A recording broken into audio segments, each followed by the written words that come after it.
اللہ الرحمن الرحیم صلی اللہ علیہ وآلہ وسلم۔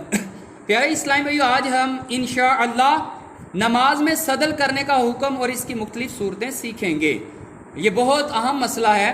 آپ نے اکثر نمازیوں کو دیکھا ہوگا، زیادہ تر سردیوں میں گرمیوں میں بعض لوگ پسینہ خشک کرنے کے لیے رومال وغیرہ لیتے ہیں، اور وہ کیا کرتے ہیں، کنارے رومال کے چادر کے وہ ایک طرف لٹکا دیتے ہیں، یا وہ اس طرح کرتے ہیں، ایک کنارہ پیٹھ کی طرف ایک پیٹ کی طرف لٹکاتے ہیں۔ تو اس کے بارے میں ہم مسائل سنیں گے۔ اس سے پہلے ہم سنتے ہیں صدل کسے کہتے ہیں۔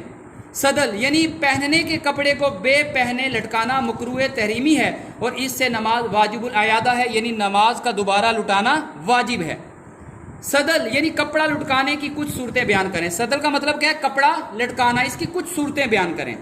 صدر الشریعہ مفتی امجد علی اعظمی رحمۃ اللہ علیہ کی صدل کی مختلف صورتیں بیان کرتے ہوئے ارشاد فرماتے ہیں، کپڑا لٹکانا مثلا سر یا مونڈے پر اس طرح ڈالنا، یعنی شولڈر جو ہیں، کندھے اس طرح ڈالنا کہ دونوں کنارے لٹکے ہوں، یہ سب مکروہ تحریمی ہے۔ جی بیٹا پریکٹیکل کر کے دکھائیے گا، پہلے سر پہ۔ جی دیکھیں، آپ دیکھ رہے ہیں چادر کو سر پر رکھا ہوا ہے اور اس کے دونوں کنارے دہیں لٹک رہے ہیں، یہ بھی مکروہ کیا ہے؟ تحریمی ہے۔ نماز کے دوران اگر اس طرح کپڑا لٹکائیں گے، رومال لٹکائیں گے، تو نماز کیا ہوگی؟ مکروہ تحریمی، اور لٹانا واجب الاعادہ ہوگا۔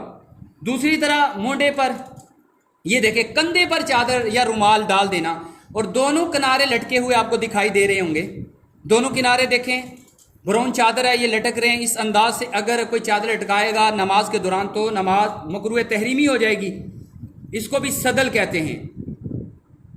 اب دوسری کنڈیشن دیکھ لیں، بلکہ پیٹھ کی طرف پھینک دی، جب بھی یہی حکم ہے۔ اب پیٹھ کی طرف، ایک آگے ایک پیٹھ کی طرف، ایک صرف بیٹا کنارہ پیچھے لے جائیں۔ یہ اب دیکھیں، ایک کنارہ چادر کا سامنے پیٹ کی طرف ہے اور ایک پیٹھ کی طرف، یہ بھی صدل میں آئے گا، یہ بھی کپڑا لٹکانے کی صورت بنے گی، اس سے بھی نماز مکروہ تحریمی ہوگی۔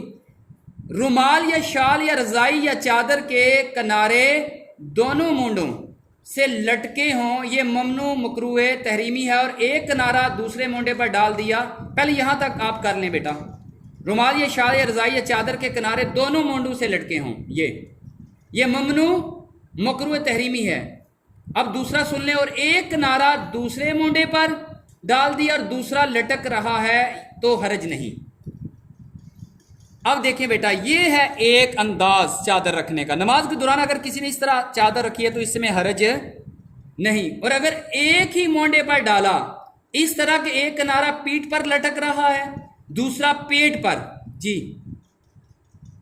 ایک پیٹ پر اور ایک پیٹھ پر، جیسے عموماً اس زمانے میں مونڈوں پر رومال رکھنے کا طریقہ ہے، تو یہ بھی مکروہ تحریمی ہے۔ پیارے بچوں، پیارے اسلام بھائیو، آج الحمدللہ ہم نے صدل کے بارے میں مسائل سیکھے۔ اللہ سے دعا ہے اللہ تعالی ہمیں ان مسائل کو سمجھنے کی اور آگے پہنچانے کی توفیق عطا فرمائے، آمین، بجاہ النبی الامین صلی اللہ علیہ وآلہ وسلم۔